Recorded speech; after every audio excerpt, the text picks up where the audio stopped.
Welcome back, everybody, to Niners Now. I'm your host, Brady Grustas, at GrustasBrady on X. You can follow me there. And today we'll be going over all the 49ers news from this weekend.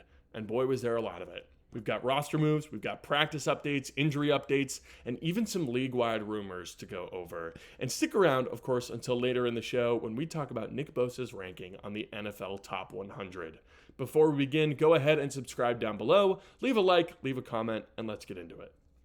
We'll start off today by talking about the flurry of roster moves that the Niners made on Thursday. They signed running back Ameer Abdullah, wide receivers Andy Isabella and Marquez Callaway, and quarterback Carter Bradley on Thursday. And they cut receivers Equanimeous St. Brown and Malik Knowles, safety Jalen Mahoney, and tackle Sebastian Gutierrez in order to make those signings. All of the guys that the team cut were expected to be camp bodies. It's not too much of a surprise, I'd say, but it's not every day that you see 4 new additions to a team in a single day. I will say it's clear right away that the team is continuing to shuffle through those depth wide receivers. Malik Knowles, Quintez Cephas, and Equanimeous St. Brown all signed late this offseason in the summer, and now they're all gone. We'll see if Andy Isabella or Marquez Callaway make more of an impact, but if they don't, maybe it is finally time to go get Amari Cooper or Keenan Allen or Gabe Davis like we've been talking about all summer long. I understand waiting and wanting to take a flyer at wide receiver, but these bigger name guys can make an impact, and I think it would be kind of foolish to not at least entertain that possibility. Or, maybe you go get another high-profile wide receiver, maybe in a trade, which we'll be talking about later in the show. But for now, let's talk about each of the newest 49ers because I'm expecting we'll see these guys quite a bit in the preseason. The signing I'm most excited about is Ameer Abdullah, who had a really prolific college career at Nebraska before becoming a second-round pick for Detroit. He spent the last few years with the Raiders where he's definitely had kind of a career resurgence as the classic backup receiving back archetype, right? Scat back, whatever you want to call it. He's 5'9", 203 pounds. He's quick and he's shifty. He's a really good pass catcher and he's got a ton of return experience. He's kind of like if you took Jordan James' size and running style and combined that with Isaac Guerendo's hands. So needless to say, he's a pretty good fit in this system in my opinion. But I'm not sure there's a roster spot available for him. I've got him ranked at number 54 on the team. I've got him ahead of Drake Nugent and Patrick Taylor, but behind Andre Dillard. I think it'll probably take an injury for Abdullah to make this team, but we'll see. The team also brought in 2 receivers, like I mentioned, Marquez Callaway and Andy Isabella. Callaway was undrafted in 2020, and he's a 6'2", 200 pound, deep threat. Definitely kind of a similar mold to the Quintez Cephas, the Equanimeous St. Browns of the world, like I mentioned before. But Callaway is a little bit faster, and he's got experience as a punt and kick returner. He had a pretty decent year for the Saints back in 2021. If you play fantasy football, you may remember Marquez Callaway as a waiver wire pickup, but he's definitely flamed out since then. I don't think he played it all last year, spending most of the year on the Buccaneers practice squad. Andy Isabella was a second rounder in 2019 out of the University of Massachusetts. Shout out to UMass. Drafted before DK Metcalf, which is pretty crazy. He's a much smaller player, only 5'9", 188 pounds, and he's only got 1 year of his career above 200 receiving yards. He's really struggled to stick in the NFL and produce in any way. But like Callaway, Isabella has returned kicks in the NFL for both the Cardinals and the Bills. I think that's the key for both of these guys is their return experience. The Niners don't really have a go-to returner at this point. They stuck Isaac Guerendo back there for a while. Debo was back there for a while, and I don't think that's sustainable, right? And while I don't think that Callaway or Isabella make the 53, I think we see both of them return kicks in the preseason. I've got Callaway ranked as the number 70 player on this team and Isabella ranked at 76. We'll see what they can do. We'll see if they can rise up the list as preseason goes along. And finally, the last player that the Niners brought in on Thursday, quarterback Carter Bradley from South Alabama. He's actually the son of Niners assistant head coach Gus Bradley, fun fact. And if you watched any Niners preseason last year, you may remember Carter Bradley as the quarterback of the Raiders. He made a couple of decent throws in the Niners/Raiders preseason game last year, but I think that Bradley, he's just going to be a camp body, right? He's got a chance to make the practice squad, but I don't know. I think he's more of a QB4 than anything else. He's honestly got a little bit of zip and a little bit of touch on his throws, but his consistency is by far his biggest issue to me. I see Brandon Allen when I watch Carter Bradley, and I think we'll end up seeing him in the fourth quarter of a couple of preseason games this year. I've got him ranked 80th overall on the team, so definitely just a practice squad candidate, but I suppose if you want to talk about his ceiling, he could in theory push Tanner Mordecai for the QB3 spot. But this was not the only news in the NFL this weekend. There was plenty of big news league-wide. Two superstars have officially requested trades. Terry McLaurin of the Commanders and Micah Parsons of the Cowboys each requested a trade late last week. Both of them are having issues with negotiating their contract extensions, which means the fit for both Terry and Micah in San Francisco would be a bit questionable because both of them are looking for huge $30+ million a year contracts, and the Niners are not exactly in a position to pay those right now, especially considering they've already got giant multi-year contracts at receiver and at pass rusher already. Brandon Ayuk's making $30 million a year, Nick Bosa's making $34, and then you've got Brock making $53, right? But if you just look at the talent, every single team in the NFL should be calling on both Terry McLaurin and Micah Parsons. Micah is a top 5 pass rusher in the NFL comfortably, and while I think he's closer to number 5 than number 1, he is still a game-changing talent. And Terry McLaurin, I mean, he's the model of consistency during his time in Washington. He was producing constantly, no matter who the quarterback was. If you're John Lynch, it doesn't really make sense to trade for either of those guys unless you plan on paying them. But I do have some trade packages we can look at. For Terry, you've got these depth wide receiver issues, so I figured you could offer Washington Jawan Jennings, a second-round pick, and a fourth-round pick. Yes, it would be terrible to lose Jawan Jennings, I agree. But if you're going to lose him anyways, you may as well upgrade to a top 20 wide receiver in football. McLaurin is just that good.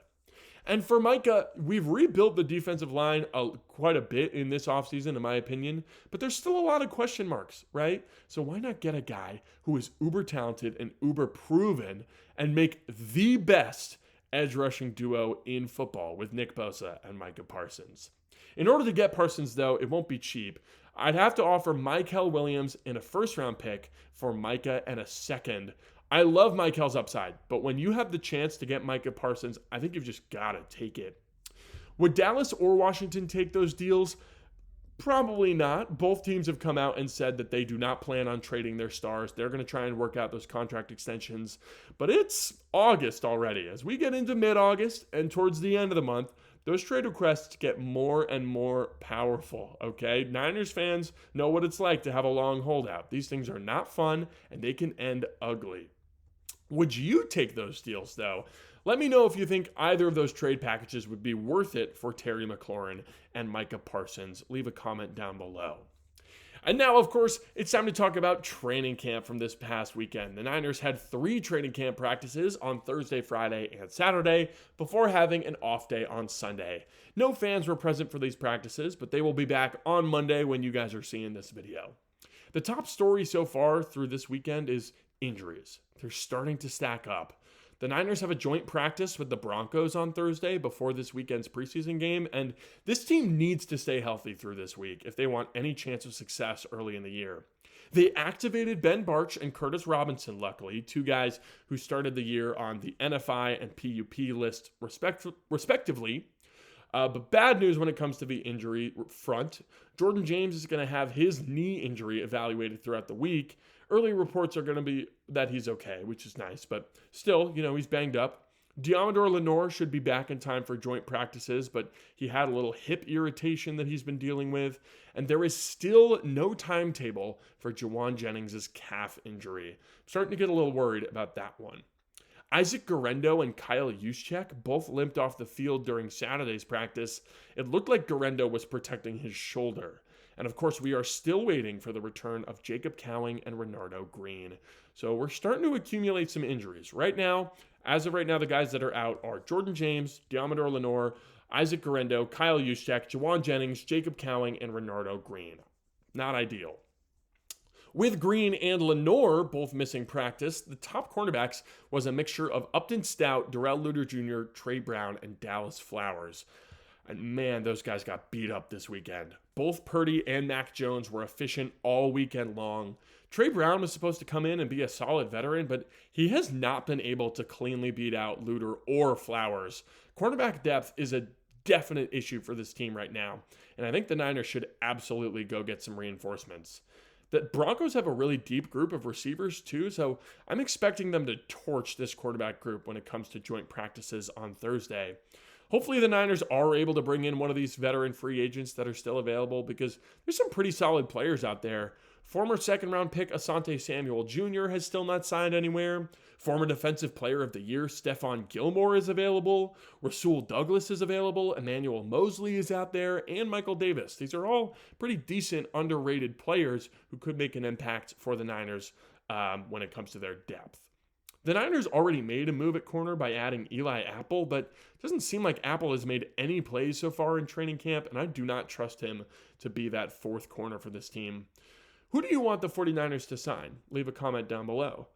And staying on the defensive side of the ball, Chaz Surratt and Nick Martin had some really nice plays in team drills. And Nick Martin especially looks excellent when he can cleanly diagnose the play, according to Jake Hutchinson. It's when there's some confusion in front of him that Martin does not look very good. And we saw that on his college tape as well. He's definitely got that D. Winters syndrome, right, that we saw from Winters coming out, where he's really fast and he's really quick to trigger, but he can often overrun a play, and he's small enough that he still gets kind of washed out when it's, kind of murky in front of him with the offensive line. Moving over to the D-line now, Nick Bosa looks like a man on fire.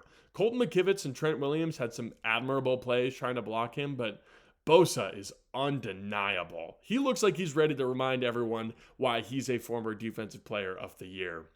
Trent Williams reportedly looked frustrated this weekend by his performance against Bosa in some of the drills, but in an interview with the Sports Leader, Williams did mention that he's been engaged and really motivated going into this season, and I think those matchups with Bosa are a part of the reason why.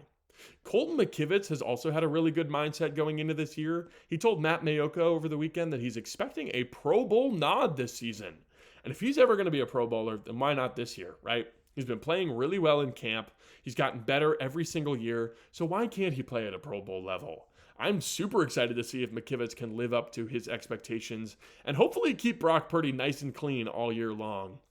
Some quick standouts from 1v1s before we wrap up this segment include Sebastian Valdez and Kalia Davis at defensive tackle, two of the guys that I expected to be cut.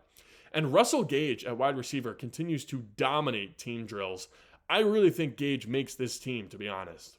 Austin Pleasant had kind of an up and down weekend. He's been consistently beating Sam Aquanu and Robert Beal in one-on-ones, but on Saturday he had a pretty bad loss to newest 49er Jalen Allen. Now it's time for our final topic today. We are finished with our camp notes. The NFL Top 100 list continues with yet another 49er being revealed, and this time it's Nick Bosa, all the way down at number 57. There are not 50 NFL players better than Nick Bosa. I'm sorry, there's not even 20 players better than Nick Bosa. I know that last year was a down year for him, but he still had 9 sacks, he played through multiple injuries, and he was the most important piece of this defense. Yeah, I said it. In the road game versus the Seahawks, Bosa had 14 pressures in a single game. That is absolutely insane. And in the home game versus Seattle, let it be known, the Niners were holding really strong on defense, and they were on their way to getting another win. But Nick Bosa was taken out of the game thanks to an injury, and as soon as that happened, the defense just crumbled. I feel extremely confident in saying that if Bosa finished that game, the Niners easily win it, and their playoff hopes would be alive for another week. Now, obviously, we know what happened the rest of the season. The team probably wasn't making the playoffs anyways, but it goes to show Bosa is incredibly important for this defense. And now that he's back healthy and he's balling out in training camp, I want to see Bosa have a monster year. He's in that elite tier of pass rusher, in like Myles Garrett and TJ Watt conversations. I think he's better than Max Crosby and Micah Parsons and Aiden Hutchinson, and I hope he proves it this year to all the doubters. Before we get out of here today, I just wanted to acknowledge a member of the Niners community. Team commentator Greg Papa is stepping away from broadcasting this year due to his battle with cancer. Now, I don't know Greg Papa personally, but he's always brought me joy and excitement to the Niner faithful, and I just want to show some gratitude to him. We're wishing Papa all the best. He's an excellent, excellent member of the community, and I just wanted to say, shout out to Greg Papa. Pray for him, pray for his family, And that's it for today. So leave a like, leave a comment, and let me know if there's any topics that you'd like to see me cover.